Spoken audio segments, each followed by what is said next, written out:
So today I am recording this video just to explain you the video conferencing implementation using Angular, Express.js, Socket.io.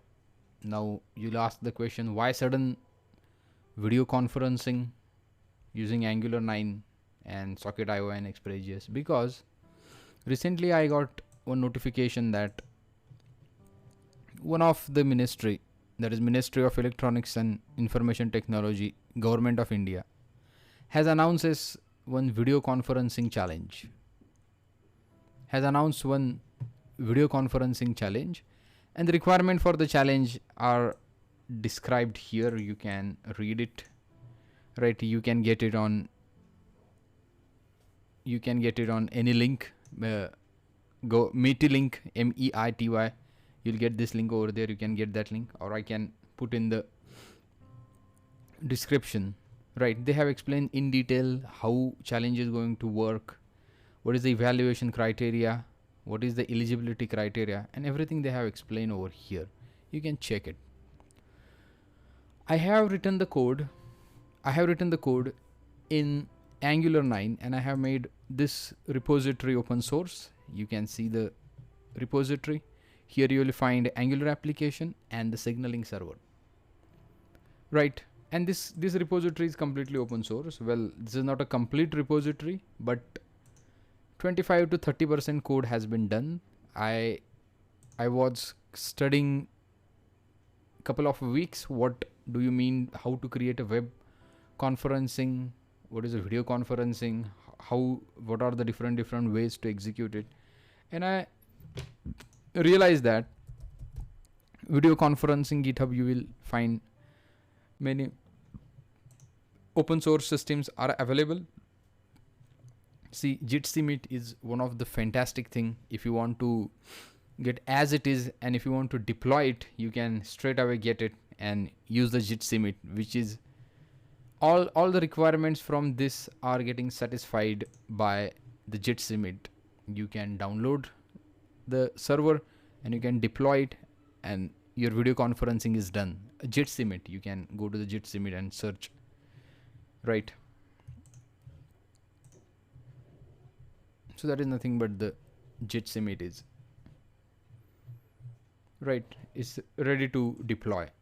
You can use this for this conference as well. So, for this challenge. But what I did, I have written the code. Before starting to understand the code is here, right? Let me tell you what technology stack I have used. I have used Angular 9, then NodeJs, then Express.js, Socket.io, WebRTC using SimplePeer. I have used these many things in this repository. Okay, so before starting all these things, you need to understand what exactly WebRTC is. Right, WebRTC is, or you can go to the WebRTC, real-time communication. This website is maintained by Google, remember that, and it is supported by Apple, Google, Microsoft, and Mozilla, and many others are there who is supporting this real-time communication. Whatever WhatsApp call is there, Facebook call is there, all are implemented in the WebRTC protocol. Okay, so some fundamental things related to the WebRTC: ICE, interactive connectivity establishment, STUN, then NAT is there, then turn is there, then SDP, and many other things are there. Right, so these are the foundational definitions of the WebRTC. If you want to implement the WebRTC, you need to read through all these things. Well, ICE is a framework that allow your browser to connect with the peers. That is nothing but the ICEs. There are many reasons why straight up connection from the peer to peer simply won't work. Many things are there, right? Public IP is there. Then you get a private IP, right? And then how do you make a communication? Many things are there. And that's why you need to have the ICE. Then something called as STUN, right? STUN is nothing but the session traversal utilities. is a protocol to discover the public IP address and determine the restrictions of your router. Remember that. When you are going, see, little bit networking knowledge you need to know. When your computer gets connected to the router, right, you have one line, lease line would be there, right, or broadband would be there, right. You get one public IP, and by means of the public IP, your internal computers can communicate with the external world. Now you need to know the public IP. Who does that thing? I'm telling you the overview of all these things. Stun does that thing, right? So this is one of the, what you can say, protocol that need to be used. So NAT, you might be knowing, network, what you can say, address translation, is used to give your device public IP address. A router will have a public IP address and every device would be having the private IP address, right? Then this is available in the router, right? So remember that. So these things you need to know a little bit, not exactly, right? Because the framework we are going to use, that is nothing but the SimplePeer, and the API SimplePeer is going to use which API? WebRTC API. This is nothing but the specification, right? And the specification has been implemented and adopted by the browsers, and the SimplePeer is the library which is written on the top of the WebRTC, right? Native API has been used by the SimplePeer library, and SimplePeer uses it internally. We'll discuss this a little bit later on, but you need to know now what do you mean by turn. Some routers using NAT employ a restriction called as semantic NAT. This means that router will accept only connection from the peers you have previously connected to. This is kind of firewall they are talking about, right? And if you want to bypass that, right, you need to have something called as turn, right? You need to have a turn server. So CoTurn is one of the open source server. This library SimplePeer internally uses the Google turn server and the STUN server for the, what you can say, sample purpose. But if you want to build your own application like this, you need to host your own turn server. It's the CoTurn written in the C and the C++, right? And 4.4 stars are there, a pretty good library, and you can see written before 13 days. It's active, you can use it, that's not an issue. Okay, so turn, then SDP, you might have used the session description protocol before this, right? So these are the fundamental terms you need to know. I don't go into details, but you can study, you can read the blogs, you can read the documents, right, and then start implementing it. Well, I have done the foundational level job over here. You can go to my GitHub repository. I'll paste the link in the description, right? You can go through the code and you can check it. Well, I'm not participating in this challenge due to some personal reasons, but you can participate in that. But I would be completing this code as I get a time. Presently I don't have a time to do all these things, but still I have completed 25 to 30% of the code. The foundational code is there, you just need to work with, or you just need to go on adding your things. Well, fine. Now these are the fundamental definitions. Then there is something called as signaling server. If you go here, and here you can say signaling and the video calling. For this I would like to explain this image. If you see this image, this will explain you the WebRTC, or what you are exactly trying to do. Remember that a WebRTC is a peer-to-peer connection, right? Is a peer-to-peer connection, right? Means, if consider that if you are creating a video conferencing app in your computer's browser, you have opened the application, and somewhere in another city another guy has opened the application, and both want to make a communication. Remember that this will happen over the internet, but one browser will technically communicate with, or theoretically communicates with the another browser directly, right? How directly, they have explained it over here. So this is a peer first, this is a peer second, and this is going to communicate with this if and only if you don't use the turn server, right? Remember that due to some firewall issues or some privacy settings, this direct dotted communication will not get performed. At that time, you need to go to the turn, you need to transfer your media to the turn server, and turn server will transfer media to here, and from here your peer would be getting the data. But remember that this communication via turn would be, what you can say, a little bit slower, right? Stun, we are going to use one server only to co-turn, which would be having stun and the turn together, right? Stun is just to get the public IP and make a communication. Once you work with the stun, there will be the direct communication between your peer to this peer. Well, that's the intention of the WebRTC, a peer-to-peer connection. Well, in the specification of the WebRTC, those guys have, so from here you can go to the specification, right? There is a link somewhere, you can see that link. Well, you'll get it, but fine. But WebRTC say that should be the peer-to-peer, right? And to bypass, if there are some proxy servers or if there are some, what you can say, firewalls, you have turn. If you want to get a public IP of another machine straight away, you have, what you can say, stun, right? And you get the data. But concern is that you don't get, what you can say, a initial communication method, or initial communication way is not there. And that's why you need to write something called as signaling server. So what we'll do, peer 1 will send an offer. That offer need to be transferred to the peer 2.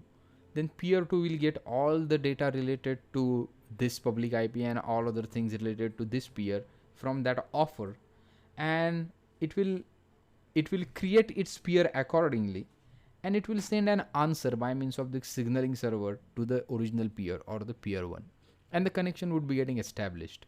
So signaling server is there just to make the initial level communication. That is nothing but what the signaling server is, and that's why I have written signaling server in the NodeJs. NodeJs and socket.io. If you go here you will find it's express and the socket.io. So use of signaling server is just to, what you can say, let me show you the code for signaling server. Yeah, here is the code. Can you see offer signal is there, answer signal is there, on disconnect is there, connection is there, room join request is there. I'll explain all these things, what exactly and how exactly this is working. But remember this picture is extremely important. Peer 1 wants to communicate with the peer 2 by means of the WebRTC, which is nothing but the peer-to-peer real-time communication, right? But at the initial level, the communication is not possible, and that's why you need to give some basic information of peer 1 to the to the peer 2 by means of a signaling process, or by means of some process. We call it as the signaling process, and that server I have written over here. Okay, now what happens if you go to the methods over here, right? Just three methods I have used. Well, I would like to tell you one thing is that we have used, what you can say, Angular 9, Node.js, Express.js, Socket.io, and the WebRTC using SimplePeer. SimplePeer is a library, or it's a wrapper above WebRTC. So I have used all these things. Remember that you need to have a little experience on the Angular and on the Node.js or Socket and the Socket.io, right? At the beginning you will feel a little bit difficult, but if you have experience, what you need to implement is the logic only, or just process only, right? And you just need to understand the SimplePeer library that you can do anytime. That's not an issue.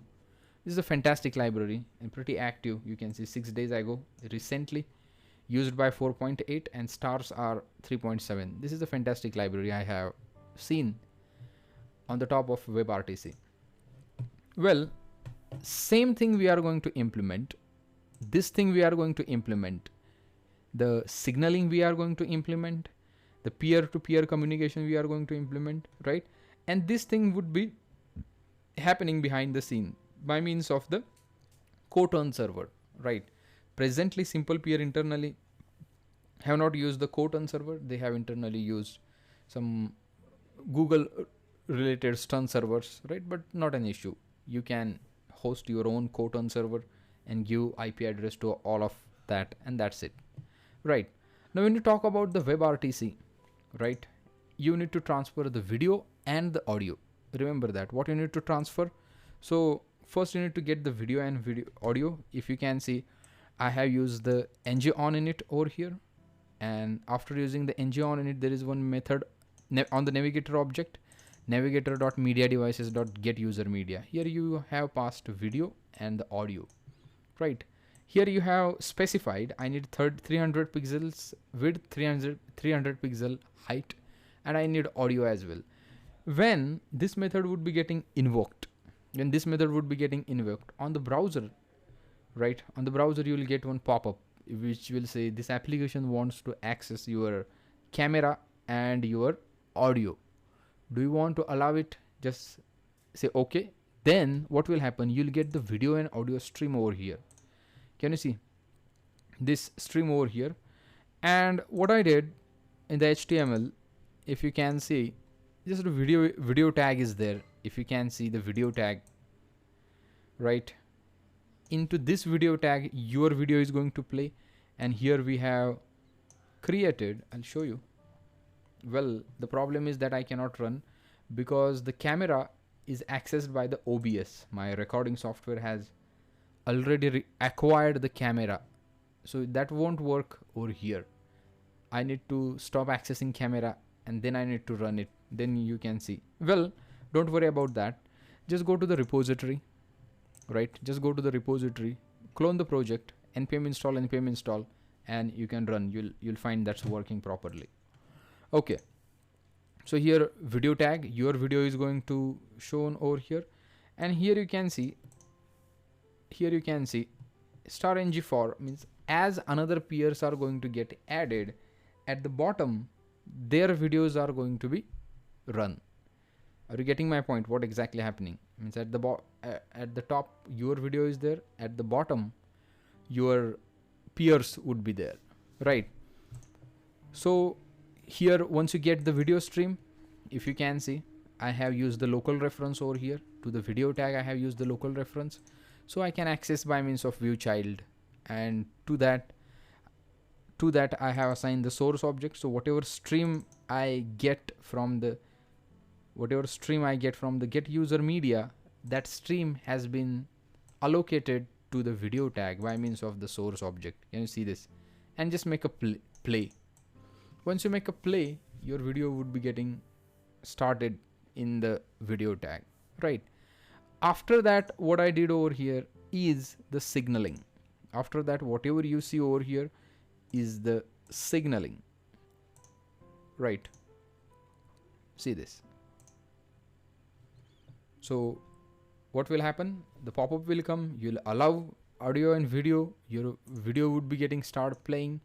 Then you are going to say signaling service.connect. Well, I have written the signaling service. You can go to the signaling service. If you can see, well, this is a proper implementation of the socket.io client. You can communicate with the server by means of the socket.io client. So I have written some utility methods like listen and the send. These are the important methods where you can listen on the particular channel and you can send it. I hope you have used socket.io before, and which will help you. Then utility method on connect, I have passed the function. Then on, or you can say request for join room, a signal message. Signal message is a domain that we have created that would be having caller ID, callee ID, signal data, message, and the room name. All are optional. Sorry. All are the optional things. Right here you can see signal message. and the other thing. Well, okay. Now what will happen when you have a connection with your signaling server? This connection would be executing. This connection would be executing, and what happening is that after the successful connection, you need to return. Can you see room underscore users here? From here you are getting the all connected clients, and you are sending their IDs to one of the channel called as room underscore users. So this block would be getting executed, right? On connect, you are sending a join room request. Join room request is nothing but this. So when you are going to get connect into that, on the connection, we have different channels like room underscore join underscore request, offer underscore signal, answer underscore signal, and the disconnect, right? So from here we are sending joining request, room joining request, and we pass a room name over here. And if you go here, you can see you have called the join. Can you see you have called the join, and on the successful join you return the number of joined clients, IDs of join clients over here. Well, this is the method that we have used, and you are emitting to the room underscore users. If you go here, on room participants is that method where you are returning all the room participants, right? Then once you get the number of room participants, what you are going to do, this is from your side or the caller side, right? Once you get the participant, you are going to initialize peers as a caller. I have written a method initialize peers as a caller. So here some logic I have written, and can you see over the for each loop, because number of clients are there, or number of users are there, we are creating the peers over here, right? We are keep on creating the peers. Now here you can say initiator true, trickle false, and the stream, right? Initiator means this is the understanding of the SimplePeer library. What they say is that if you want to initiate the communication between two peers, there should be one initiator. And if you can see here, initiator is false, here initiator is true, right? Here initiator is false and here initiator is true. Then second property is a trickle. If you go here, they have written about the trickle. Now there is a trickle property, yeah, set to false to disable the trickle IC and get the single signal event little bit slower. So ICE is nothing but this thing. So these are the definitions, are a little bit, what you can say, too much to understand and too much to remember. Interactive connectivity establishment. Well, don't remember anything, right? Don't keep everything in your head. Just try to implement the algorithm or just try to implement the logic. Don't remember anything, right? This is my way of working. So what trickle will do, your IC, to disable the trickle IC and get the single signal. So this is related to what you can say IC, and this will give you the signal. So what happens is that this would be getting executed, means that will go to some of the stun server, it will get the IP and call this method, right? Remember that initialize peers as a caller, initialize peers as a callee. These are the important things. So here you will initialize as an initiator. So difference between initiator and non-initiator is that the on signal would be getting called automatically over here, right? And if it is a initiator is false, peer.signal you need to call on your own. Can you see peer.signal here you have called, and here you don't have called. Means what actually peer.signal does is that it signals from one peer to the another peer. But at the first time, right, there is no way, because you have initialized the peer and another peer don't know your public IP address. So you have used signaling server. So once once signal method is going to be called, you are calling signaling service, which is nothing but that send offer signal.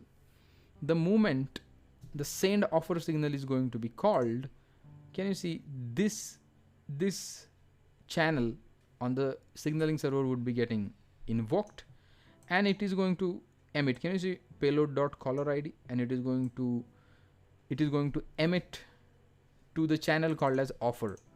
So I have written what you can say offer over here, on offer, right? Means what is going to happen, same code is going to execute for peer 1 and same code is going to execute for the peer 2, right? So here you are starting initialization, that will go to the on signal method over here, it will go to the signal, and it is going to send the signal over here. It is going to send the offer signal over here, and that offer signal is responsible for invoking on offer method in the another peer, right? And in the on offer you need to initialize peers as a callee. You need to initialize peers as a callee where initiator is false, right? Then you call peer signal, peer.signal and message.signal data, and the moment you call it, you are going to send the answer as we discussed, right? As we discussed, peer 1 is going to initiate the connection. It is going to send an offer by means of signaling server to the peer 2, and peer 2 is going to get all the public IP and into public IP and other information related to the peer 1, and it is going to send the answer by means of signaling server, and that answer is going to receive by the peer 1, right? So all this code I have written over here, you can go through the code, and if you don't understand anything, please ask me the question. But remember that this is the infrastructure of your video conferencing. Now you can do lot many things. See, what SimplePeer says is that you can send any kind of data, any kind of binary data. So you just need to get, if you want to capture the screen, you just need to get the stream and give it to the stream, right? It will automatically send that data. So here you will get that thing. Well, video is getting too longer. I don't want to go that longer, right? But you can refer my code. You can refer this library, and you can complete this requirement. Well, that's not difficult because everything is ready, right? You just need to assemble the things, and once you assemble things, that will be working very typically. You don't need to worry about that, and you just need to implement this thing. The difficult thing into this, right, very much difficult thing into this is a multiparty video, means conference call. Why that is difficult? Let me show you. If you want to implement that video conferencing, you need to implement what you can say full mesh topology, means each peer is connected to each other peer. Each peer is getting connected to what? Each other peer. And this is little bit slower, right? This is little bit what? Slower. Full mesh topology, implementation of the full mesh topology is a little bit slower. That's why people don't prefer it, right? And people refer something called as SFU. If you go to the SFU,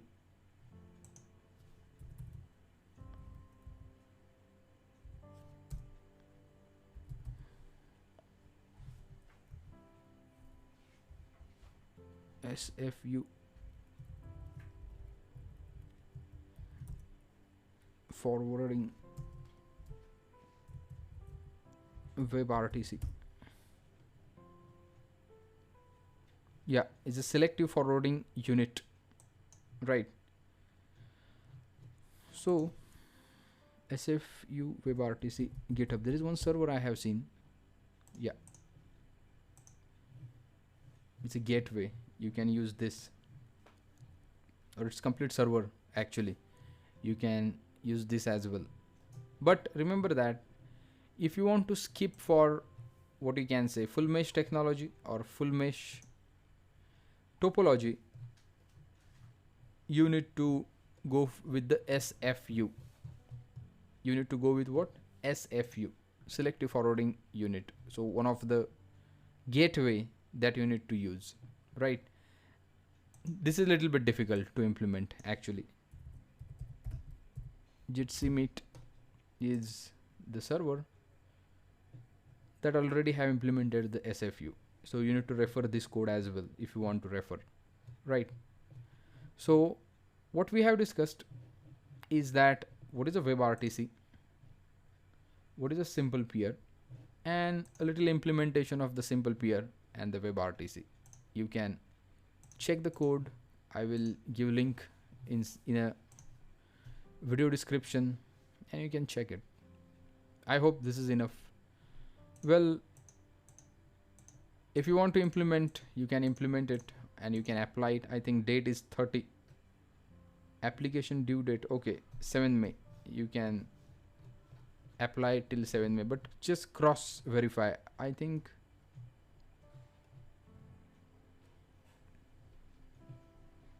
fine, you just go through the link and you decide on your own, right? But this is how WebRTC will work. Jitsi is there, fully implemented. You can use it as it is, right? Well, hope you like the video, right? I haven't covered many things, but I just want to tell you how to implement all these things. You just need to assemble it. Many things are ready. Fine then, I'm stopping the recording.